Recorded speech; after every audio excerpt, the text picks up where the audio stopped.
کتاب زکریای نبی باب یکم. دعوت به توبه. ظهور فرشته خداوند. در ماه هشتم در سال دوم داریوش کلام خداوند بر زکریای نبی ابن برکیا ابن ایدو نازل شده گفت: خداوند بر پدران شما بغایت خشمگین بود و تو با آنها بگوی: خداوند لشکرها چنین میگوید: توی من برگردید، میگوید خداوند لشکرها، و من سوی شما خواهم برگشت، میگوید خداوند لشکرها. مثل پدران خود نباشید که انبیای پیشینه آنها را خوانده گفتند: خداوند لشکرها چنین میگوید: از راههای بد خود و از کارهای بد خود برگردید. ولی آنها نشنیدند و به من گوش ندادند، میگوید خداوند. پدران شما کجایند آنها و انبیا، مگر آنها به طور ابدی زندگی میکنند؟ اما سخنان من و فرایض من که به بندگان خود انبیا امر فرموده بودم، مگر بر سر پدران شما نآمد؟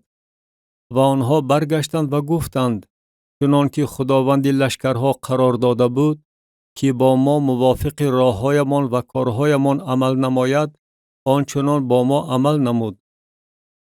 دیدن مرد بر اسب جیرند. در روز 24 ماه 11 که ماه شعبات باشد، در سال دوم داریوش کلام خداوند بر زکریای نبی ابن برکیا ابن ایدو نازل شده چنین گفت: امشب دیدم و اینک مرد بر اسب جیرند سوار بود و او در میان درختان آس که در وادی بودند می ایستاد و در عقب او اسبان جیرند توروق و سفید بودند. و من گفتم: اینها چیست ای آقایم؟ و فرشته که با من سخن میراند به من گفت: من به تو نشان میدم که اینها چیست. و مردی که در میان درختان آس می ایستاد جواب گردانده گفت: اینها کسانی هستند که خداوند فرستاده است تا که بر زمین گشت و گذار کنند. و آنها به فرشته خداوند که در میان درختان آس می ایستاد جواب گردانده گفتند: ما بر زمین گشت و گذار کردیم و اینک تمام زمین در آرامی ساکت است. خداوند به خلقها توجه نمی کند. و فرشته خداوند جواب گردانده گفت: ای خداوند لشکرها، تا بکی بر یروشلیم و شهرهای یهودا که 70 سال باز تو با آنها خشم می نمایی مرحمت نخواهی کرد؟ و خداوند به فرشته که با من سخن میراند با سخنان خوب، با سخنان تسلی بخش جواب گرداند.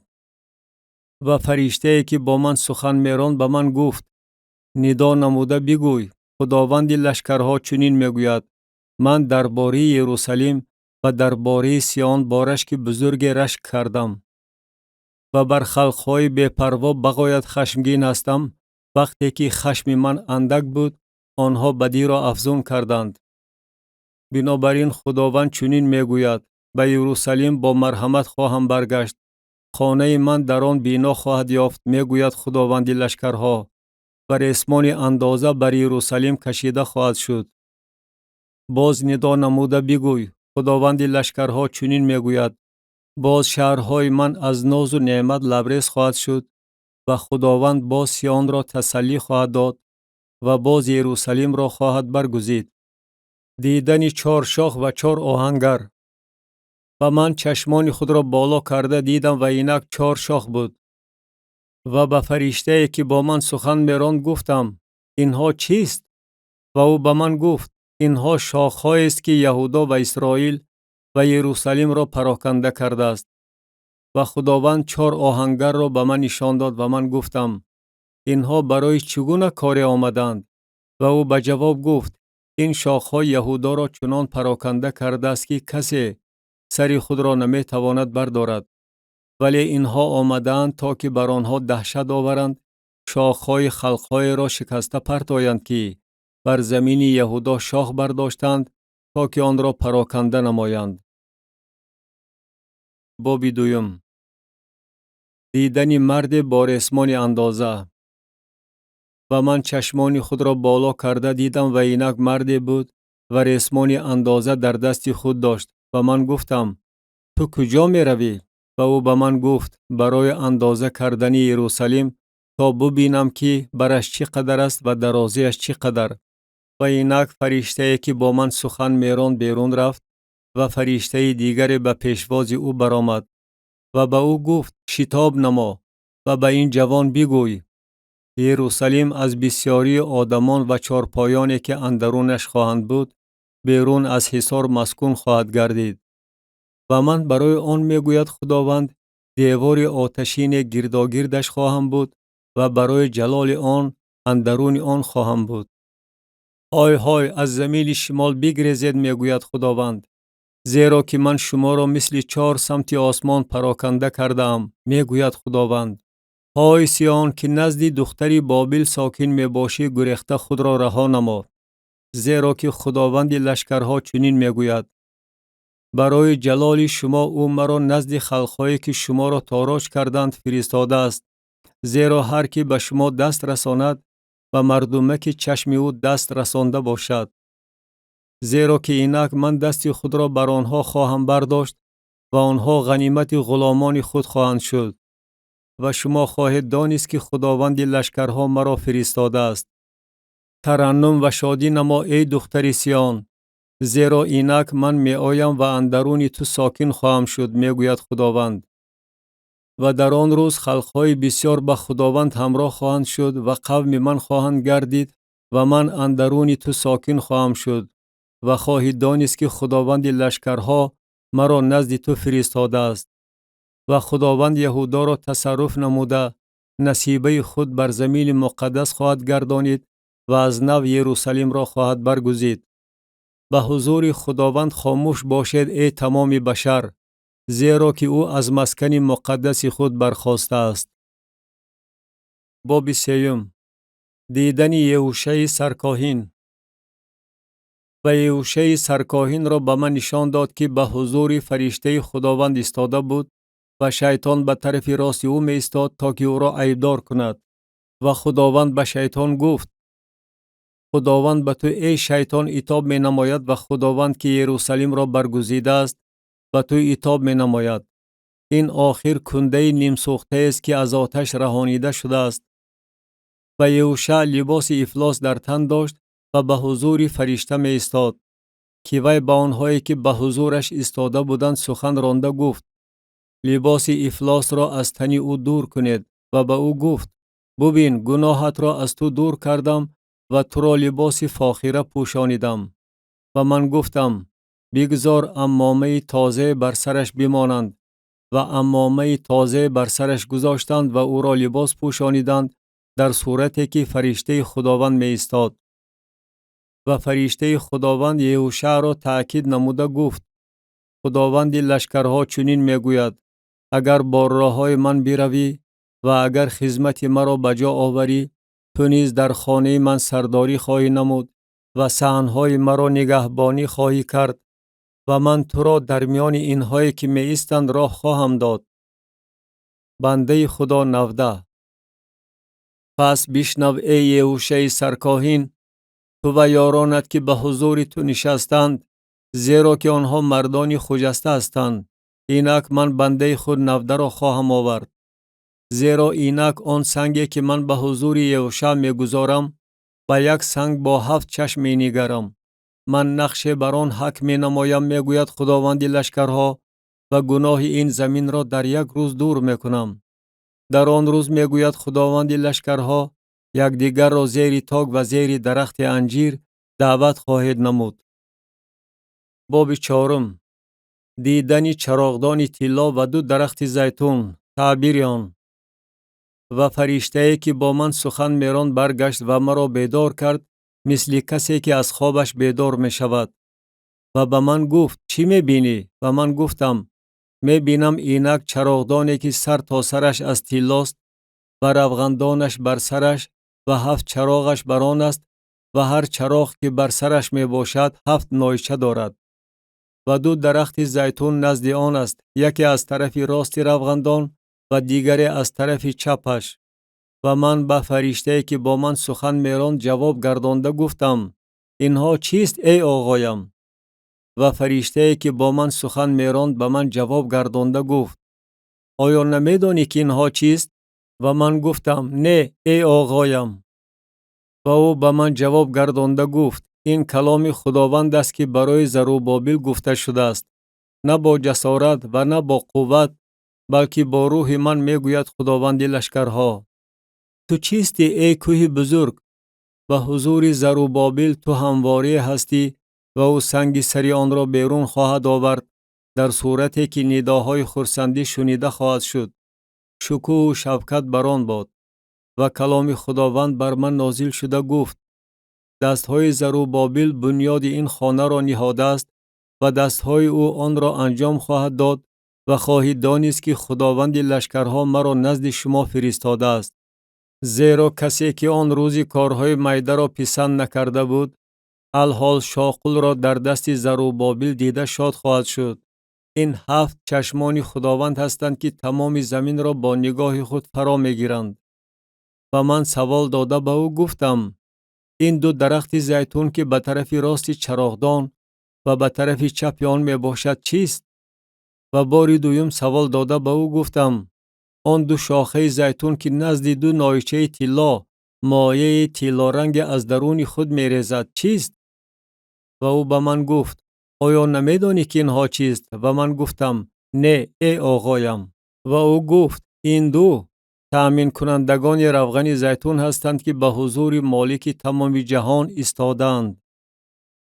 باب 5. دیدن تومار پران و سبد. و باز چشمانم را بالا کرده دیدم و اینک تومار پران نمایان است. و او به من گفت: چی میبینی؟ و من گفتم: من تومار پران میبینم که درازیش 20 ذراع است و برش 10 ذراع. و او به من گفت: این لعنت است که بر روی تمام زمین بیرون می رود، زیرا هر کی دزدی می کند از این طرفش بر حسب آن محو خواهد گردید و هر کی قسم دروغ می خورد از آن طرفش بر حسب آن محو خواهد گردید. من آن را بیرون آوردم، می گوید خداوند لشکرها، و آن به خانه دزد و به خانه کسی که به اسم من قسم دروغ می خورد داخل خواهد شد و اندرون خانه وی جایگیر شده سبب خانه ویرانی خواهد گردید، هم چوبهایش و هم سنگهایش را نابود خواهد کرد. و فرشته‌ای که با من سخن میراند بیرون آمده به من گفت: لطفاً چشمانت را بالا کرده ببین که آنچه بیرون می آید چیست. و من گفتم: آن چیست؟ و او گفت: این سبد است که بیرون می آید. و گفت: این چشم حریص آنهاست در تمام زمین. و اینک گلوله قرغاشیمی برداشته شد و اینک یک زن اندرون سبد نشسته است. و او گفت: این شرارت است. و آن را اندرون سبد انداخت و آن سنگ قرغاشیمی را به دهان آن گذاشت. و من چشمانم را بالا کرده دیدم و اینک 2 زن بیرون می آیند و باد در بالهای آنهاست و بالهاشان مثل بالهای لیلک است و آنها سبد را برداشته در میان زمین و آسمان پرواز کردند. و من به فرشته که با من سخن میراند گفتم: آنها این سبد را کجا میبرند؟ و او به من گفت: تا که برای وی در زمین شنعار خانه بنا کنند و همین که آن تیار شود وی در آنجا بر پایه خود گذاشته خواهد شد. باب 6. دیدن 4 عرابه. و باز چشمان خود را بالا کرده دیدم و اینک 4 عرابه از میان 2 کوه بیرون می رود و آن کوهها کوههای مس است. در عرابه یکم اسپانی جیرند و در عرابه دوم اسپانی سیاه مشکین و در عرابه سیوم اسپانی سفید و در عرابه چهارم اسپانی ابرش قوی. و به فرشته که با من سخن میراند سوال داده گفتم: اینها چیست ای آقایم؟ و فرشته به من جواب گردانده گفت: اینها 4 باد آسمان می باشند که بعد از ایستادن به حضور مالک تمام جهان بیرون می روند. آن که اسپان سیاه مشکین دارد آنها سوی زمین شمال بیرون می روند و اسپان سفید به مشرق زمین بیرون می روند و اسپان ابرش سوی زمین جنوب بیرون می روند. و اسپان قوی بیرون رفتند و سعی و کوشش دارند گردش کنند تا که زمین را طی نمایند. و او گفت: بروید زمین را طی نمایید. و آنها رفته زمین را طی کردند. و او مرا فریاد کرده گفت: ببین آنهایی که سوی زمین شمال بیرون رفتند خشم مرا در زمین شمال فرو نشانیدند. تاجگذاری رمزی یهوشع. و کلام خداوند بر من نازل شده گفت: از میان اسیرانی که از بابل آمدند هلدای، توبیا و یدعیا را بگیر و با آنها در همان روز به خانه یوشیا ابن صفنیا بیا و نقره و طلا را بگیر و تاجها ساخته به سر سرکاهن یهوشع ابن یهوصاداق بگذار و به او سخن رانده بگوی: خداوند لشکرها چنین میگوید که اینک مردی که 90 نام دارد و از ریشه‌اش خواهد روید و قصر خداوند را بینا خواهد کرد.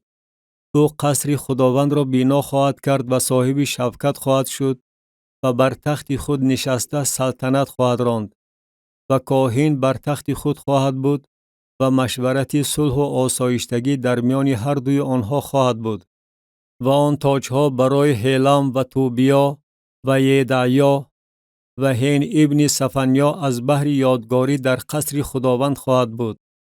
و آنهایی که در جایهای دور می باشند آمده در قصر خداوند بینا خواهند کرد و خواهید دانست که خداوند لشکرها مرا نزد شما فرستاده است و این به وقوع خواهد آمد اگر به آواز خداوند خدای خود با دقت گوش دهید. باب 7. نه روزه داری بلکه مرحمت برای خداوند مقبول است.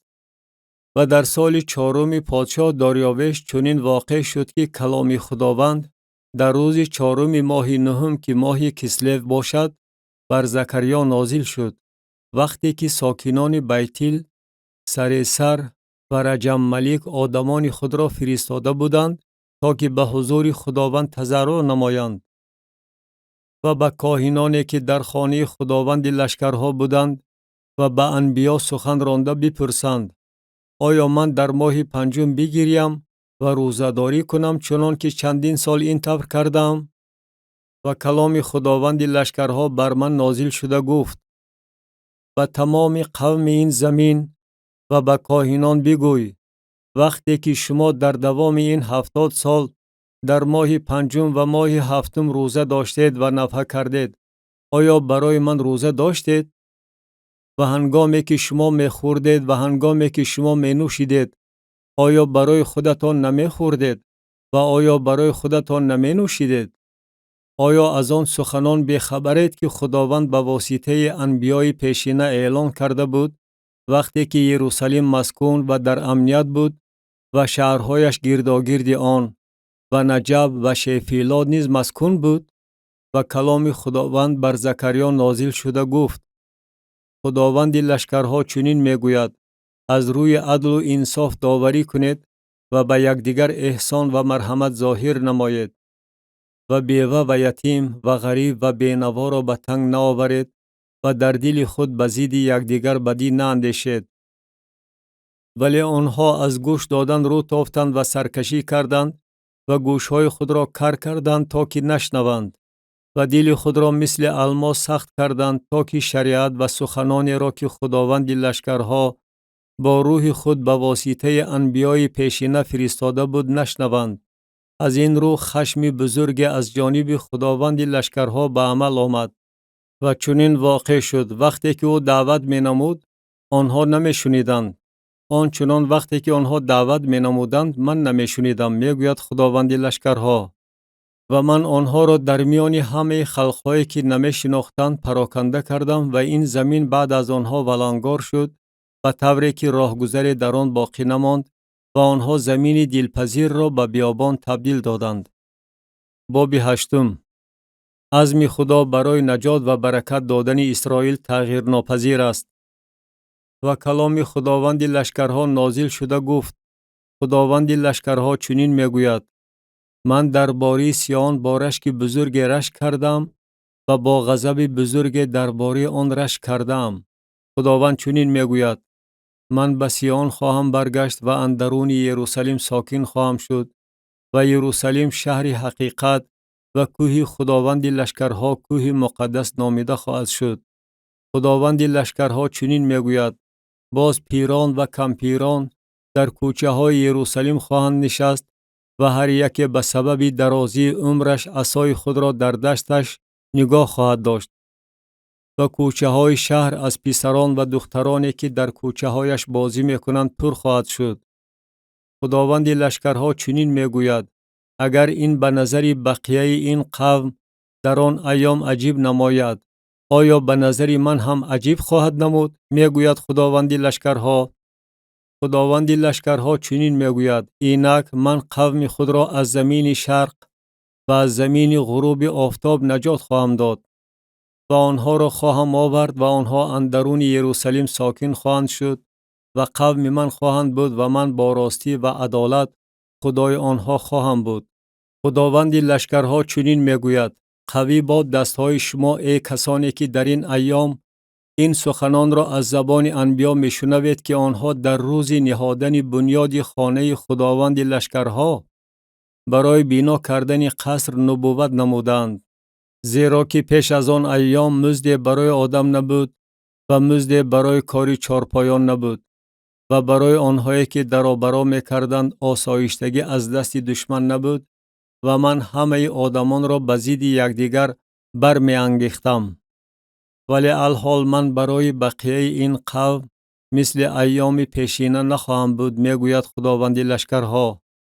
زیرا که اکنون در صلح و آسایشتگی زراعت به عمل خواهد آمد، تاک میوه خود را خواهد آورد و زمین حاصل خود را خواهد داد و آسمان شبنم خود را خواهد بخشید و من همه اینها را به تصرف بقیه این قوم خواهم درآورد و چنین واقع خواهد شد.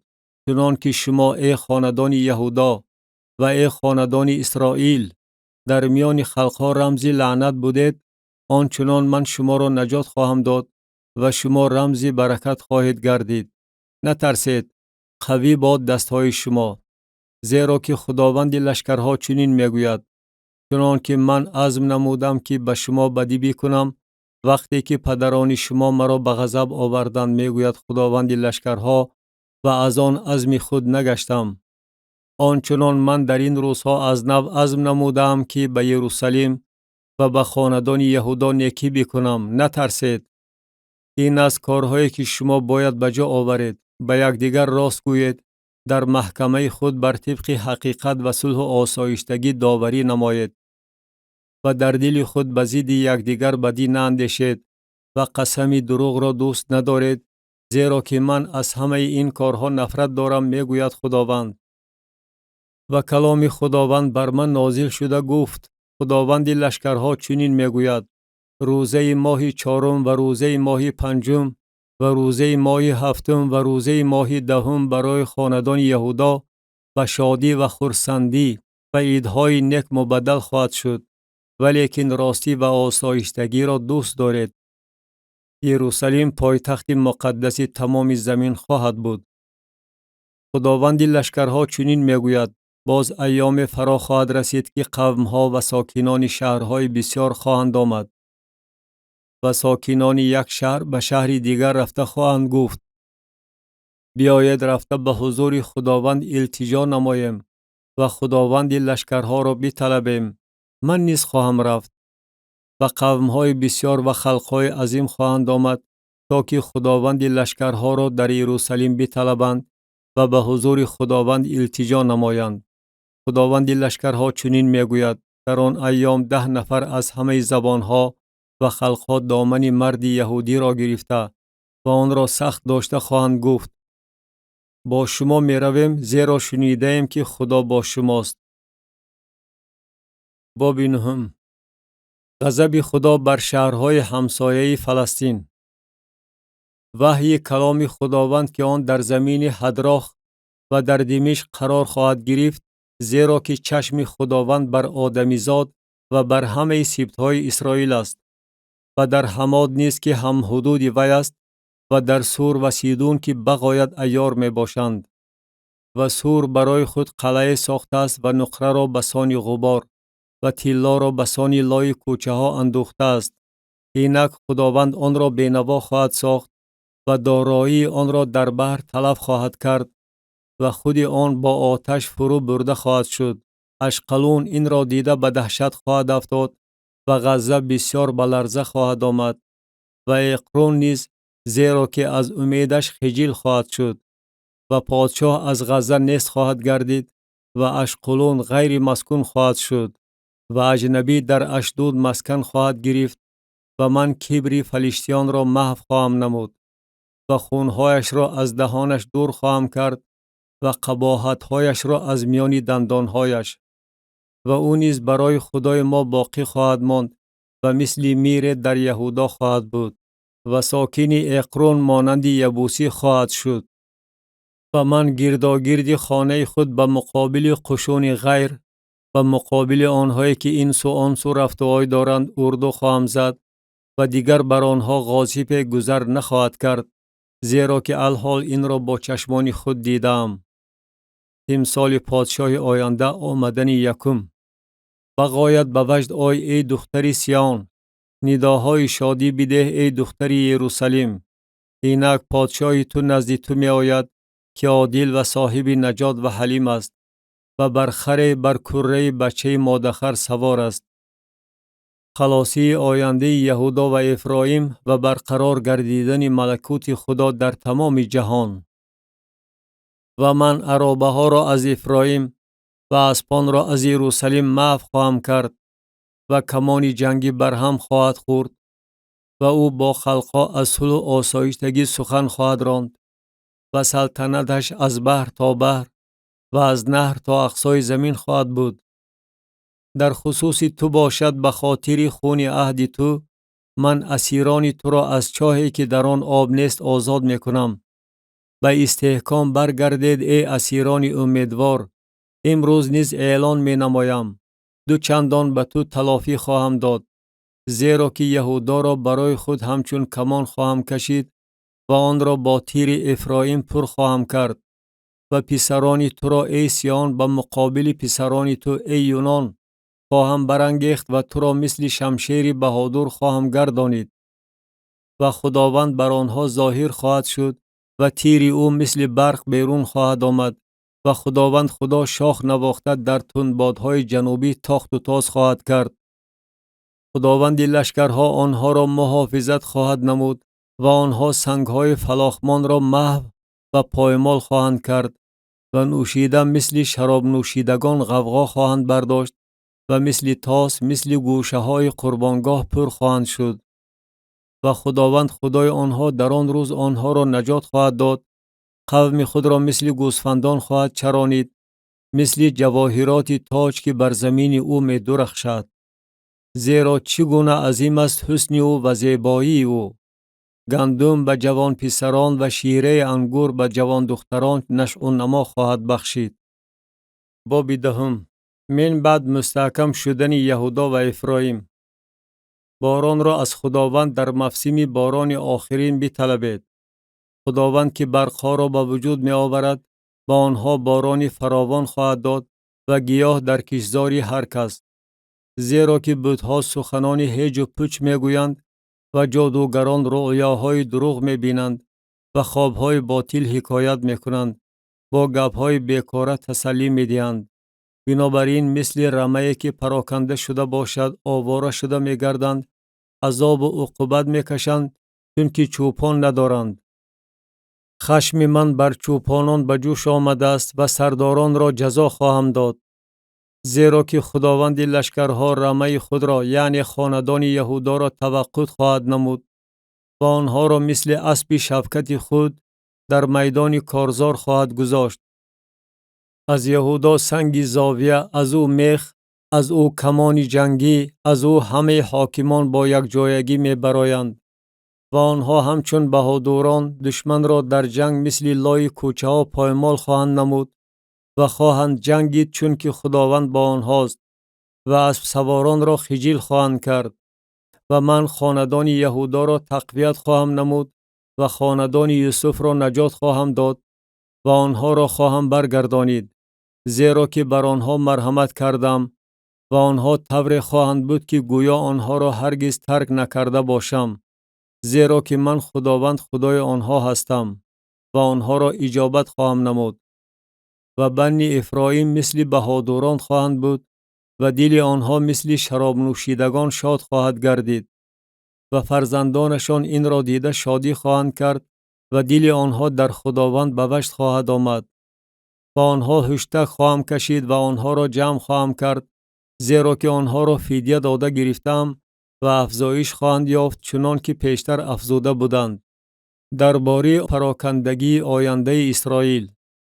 و آنها را در میان قومها خواهم کاشت و مرا در جایهای دوردست به یاد خواهند آورد و با فرزندان خود عمر به سر برده خواهند برگشت و آنها را از زمین مصر خواهم برگردانید و از اشور جمع خواهم کرد و آنها را به زمین جلعاد و به لبنان خواهم آورد و مکان برایشان کفایت نخواهد کرد و از بحر مصیبت عبور خواهند نمود و موجها را در بحر ضربه خواهند زد و همه عمقهای نهر خشک خواهد شد و کبر اشور به ضلالت خواهد افتاد و چوب دستی سلطنت مصر نیست خواهد شد و آنها را در خداوند تقویت خواهم نمود و آنها به اسم او رفتار خواهند کرد، میگوید خداوند.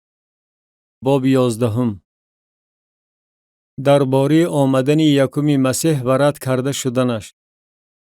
درهای خود را ای لبنان باز کن تا که آتش ارزهای تو را فرو برد. و ویلا نما ای صرف، زیرا که ارز فرو غلطیده است، زیرا که درختانی با حشمت ولنگار گردیده است. و ویلا کنید ای بلودهای باشان، زیرا که جنگلیستان انبوه به ضلالت افتاده است. صدای و ویلای چوپانان به گوش می رسد، زیرا که شفقتشان ولنگار شده است. صدای نعره شیران جوان می براید، زیرا کبریای اردن ولنگار گردیده است. خداوند خدای من چنین می گوید: گوسفندان ذهب را بچران که آنها را خریدارانشان می کشند و عیبدار دانسته نمی شوند. و فروشندگانشان می گویند مبارک است خداوند و من ثروتدار خواهم شد، و چوپانانشان با آنها رحم نمی کنند. زیرا که من به ساکنان این زمین دیگر رحم نخواهم کرد، می گوید خداوند، و اینک من آدمان را به دست یکدیگر و به دست پادشاهشان تسلیم خواهم نمود و آنها زمین را تار و مار خواهند کرد و من از دستشان خلاصی نخواهم داد. و من گوسفندان ذهب را برای گوسفند جلابان چرانیدم و دو عصا برای خود گرفتم که یکی را نعمت نامیدم و دیگری را وحدت نامیدم و گوسفندان را چرانیدم. غضب خدا بر چوپانان غدار. و در یک ماه 3 چوپان را نیست کردم و جان من از آنها بیزار شد و جان آنها نیز از من نفرت داشت و گفتم شما را نخواهم چرانید. آن که مرده نیست بگذار بمیرد، آن که گم شده نیست بگذار گم بشود و باقی ماندگان بگذار گوشت یکدیگر را بخورند. و من عصای خود نعمت را گرفته شکستم تا عهدی را که با همه قومها بسته بودم باطل نمایم. و آن در آن روز باطل گردید و گوسفند جلابان که به من می نگریستند دانستند که این کلام خداوند است. و من به آنها گفتم اگر این در نظر شما پسند آید مزد مرا بدهید وگرنه ندهید. و آنها مزد مرا به قدر 30 سیقل نقره برکشیدند. و خداوند به من گفت آن را برای کلالگر بیانداز، آن قیمت گران را که از جانب آنها بها داده شده ای. و من 30 سیقل نقره را گرفته در خانه خداوند برای کلالگر انداختم. و عصای دویم خود وحدت را شکستم تا که برادری بین یهودا و اسرائیل را باطل نمایم. و خداوند به من گفت باز اسباب چوپان احمقی را برای خود بگیر، زیرا اینک من چوپانی را در این زمین خواهم گذاشت که دریده شدگان را به یاد نخواهد آورد، گم شدگان را جستجو نخواهد کرد و مجروحان را معالجه نخواهد نمود و پا برخاستگان را خوراک نخواهد داد، ولی گوشت فربهان را خواهد خورد و سمهای آنها را خواهد شکست. وای به حال چوپان نابکار که گوسفندان را ترک می کند. شمشیر بر بازویش و بر چشم راستش ضربه خواهد زد. بازویش تماما خشک خواهد شد و چشم راستش تماما خیره خواهد گردید. باب 12. یروشلیم در خطر است، ولی خداوند آن را از مصیبت‌های عظیم محافظت می نماید. وحی کلام خداوند درباره اسرائیل. خداوند که آسمان را گسترده است و بنیاد زمین را نهاده است و روح آدمیزاد را اندرون وی به وجود آورده است چنین میگوید: اینک من یروشلیم را برای همه قوم‌های گرد و پیش کاسه زهر خواهم گردانید و این بر یهودا نیز وقتی که یروشلیم را محاصره میکند جاری خواهد شد. و در آن روز چنین واقع خواهد شد که یروشلیم را برای همه قومها سنگی گرانی خواهم گردانید و همه کسانی که آن را بردارند سخت زخمدار خواهند شد، زیرا که به مقابل آن همه خلقهای زمین جمع خواهند آمد. در آن روز میگوید خداوند: من هر اسب را به دهشت و سوار آن را به جنون گرفتار خواهم کرد و بر خاندان یهودا چشمان خود را خواهم گشاد و هر اسب قومها را به کوری گرفتار خواهم ساخت. و میران یهودا در دل خود خواهند گفت: ساکنان یروشلیم در خداوند لشکرها خدای خود قوت من می باشند. در آن روز من میران یهودا را مثل منقل آتش در میان هیزم و مثل مشعل سوزان در میان بندهای گندم خواهم گردانید و آنها همه قومهای گرد و پیش را از طرف راست و چپ فرو خواهند برد و یروشلیم باز در مکان خود، یعنی در یروشلیم مسکون خواهد گردید. و خداوند اول خیمه های یهودا را نجات خواهد داد تا که شفقت خاندان داوود و شفقت ساکنان یروشلیم بر یهودا فخر نکند. در آن روز خداوند ساکنان یروشلیم را محافظت خواهد نمود و ضعیفترین آنها در آن روز مثل داوود خواهد بود و خاندان داوود مثل خدا، مثل فرشته خداوند پیشاپیش آنها خواهند بود. و در آن روز چنین واقع خواهد شد که من همه خلقهای را که به مقابل یروشلیم می آیند محو خواهم نمود. فرو ریختن روح مرحمت و رقت. و بر خاندان داوود و بر ساکنان یروشلیم روح مرحمت و رقت را فرو خواهم ریخت و آنها بر من که نیزه زدند نظر خواهند دوخت و مثل آن که برای پسر یگانه نفحه می کنند برای او نفحه خواهند کرد و مثل آن که برای نخست زاده ماتم می گیرند برای او ماتم خواهند گرفت. در آن روز نفحه‌گری عظیم در یروشلیم خواهد شد، مانند نفحه‌گری حددریمون که در وادی مجیدون شده بود. و اهل کشور نفحه‌گری خواهند کرد، هر عائله علاهیده، عائله خاندان داوود علاهیده و زنان آنها علاهیده، عائله خاندان ناتان علاهیده و زنان آنها علاهیده، عائله خاندان لیوی علاهیده و زنان آنها علاهیده، عائله شمعی علاهیده و زنان آنها علاهیده، همه عائله های باقی مانده، هر عائله علاهیده و زنان آنها علاهیده. باب 13. فیض پررد در عهد جدید. وفات چوپان بزرگ. پراکنده و از نف پیوست شدن رمه او. در آن روز برای خاندان داوود و ساکنان یروشلیم چشمه از بحر شستن گناه و نجاست گشاده خواهد شد. و در آن روز چنین واقع خواهد شد، میگوید خداوند لشکرها، که من نامهای بتها را از روی زمین محو خواهم نمود و آنها را دیگر به یاد نخواهند آورد و انبیای دارای روح پلید را نیز از زمین نیست خواهم کرد. و چنین واقع خواهد شد که چون کسی باز نبوت نماید، پدر و مادرش که او را به دنیا آوردند به او خواهند گفت: تو نخواهی زیست، زیرا که به اسم خداوند دروغ گفتی. و پدر و مادرش که او را به دنیا آوردند در وقت نبوت کردنش او را تیغ خواهند زد. و در آن روز چنین واقع خواهد شد که آن انبیا هر یک از رؤیای خود در وقت نبوت کردن خود خجل خواهند شد و ریدای پشمین از برای فریب دادن نخواهند پوشید.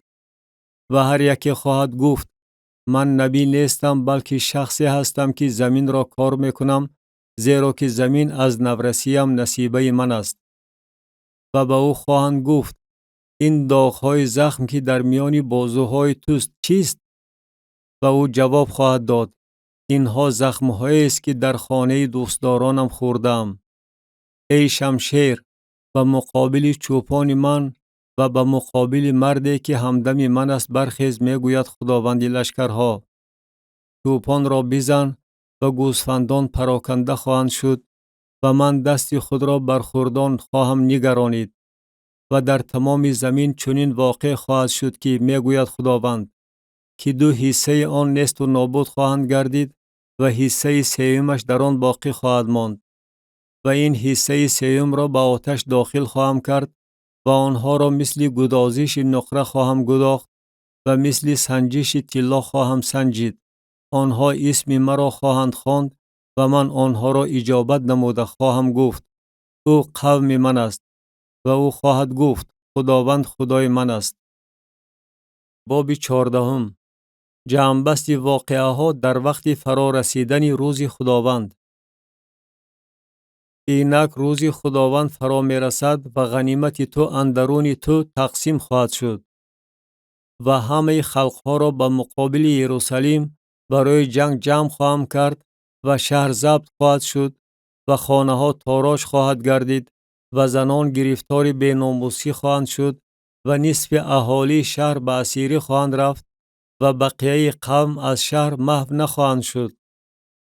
و خداوند بیرون آمده با آن خلقها جنگ خواهد کرد مثل آن روزی که او در روز حرب و ضرب جنگیده بود. ظهوری به نظر نمایان جلال و پایهای او در آن روز بر کوه زیتون که از طرف شرق رو بر روی یروشلیم است خواهد ایستاد و کوه زیتون از میانش از شرق تا غرب دو تقسیم شده دره بسیار کلان به وجود خواهد آمد و نصف کوه به طرف شمال و نصف دیگرش به طرف جنوب عقیب خواهد رفت. و شما سوی دره کوههای من خواهید گریخت، زیرا که دره کوهها تا اوسل خواهد رسید و شما خواهید گریخت، چنان که در ایام اوزیا پادشاه یهودا از زمین جنبی گریخته بودید. و خداوند خدای من خواهد آمد و همه مقدسان همراه او. و در آن روز چنین واقع خواهد شد که روشنایی نخواهد بود. ابرهای سیرباران یخ بسته آسمان را تاریک خواهد کرد و آن یک روز الهیده خواهد بود و همه خواهند دانست که آن روز خداوند است که نه روز دارد و نه شب و فقط در وقت شام روشنایی پیدا خواهد شد. و در آن روز چنین واقع خواهد شد که آبهای زنده از یروشلیم بیرون خواهد آمد، نصف آنها سوی بحر شرقی و نصف دیگر آنها سوی بحر غربی. در تابستان و در زمستان همین طور خواهد شد. خداوند بر تمام زمین پادشاه خواهد بود. و خداوند بر تمام زمین پادشاه خواهد بود. در آن روز خداوند یگانه خواهد بود و اسم او یگانه. تمام این زمین از جب تا ریمون که به طرف جنوب یروشلیم است به دشت رویه تبدیل خواهد یافت، در صورتی که یروشلیم باز هم بلندتر شده در مکان خود از دروازه بنیامین تا جای دروازه اولین و تا دروازه کنجکی و از برج حنانئیل تا چرخشت پادشاه مسکون خواهد گردید و در آن ساکن خواهند شد و دیگر تهلکه نخواهد بود و یروشلیم در امن و امان خواهد زیست. و چنین است آفتی که خداوند بر همه قوم‌هایی که به یروشلیم لشکر کشیدند فرود خواهد آورد. گوشت بدن هر یک در حالتی که وی هنوز به پایهای خود ایستاده باشد خواهد تاسید و چشمانش در کاسه‌خانه آن خواهد پوسید و زبانش در دهانش فساد خواهد کرد. و در آن روز چنین واقع خواهد شد که دهشت عظیمی از جانب خداوند در میان آنها به وجود خواهد آمد و دست یکدیگر را خواهند داشت و دست یکی بر ضد دست دیگری برداشته خواهد شد. و یهودا نیز در یروشلیم خواهد جنگید و ثروت همه خلقهای گرد و پیش، طلا و نقره و لباس به مقدار بغایت بسیار جمع کرده خواهد شد. و همچنین آفت اسبان، خچیران، شتران و خران و همه چارپایانی که در اردوهای آنها هست مانند این آفت به عمل خواهد آمد.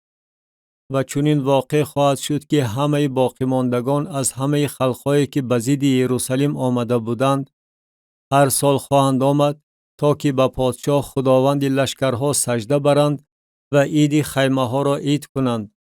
و چنین واقع خواهد شد که اگر یگان قبیله از قبیله های روی زمین به یروشلیم برای سجده بردند و پادشاه خداوند لشکرها نآیند، بر آنها باران نخواهد بارید.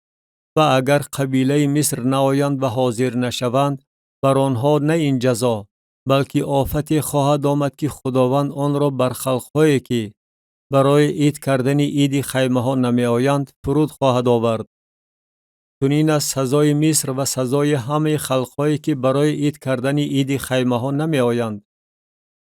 در آن روز بر زنگوله های اسبان چنین نقش خواهد بود: مقدس است برای خداوند. و دیگ ها در خانه خداوند مثل تاس های نزد قربانگاه خواهد بود. و هر دیگی که در یروشلیم و یهودا هست مقدس برای خداوند لشکرها خواهد بود. و همه آنهایی که قربانی میکنند آمده از آنها خواهند گرفت و در آنها طعام خواهند پخت.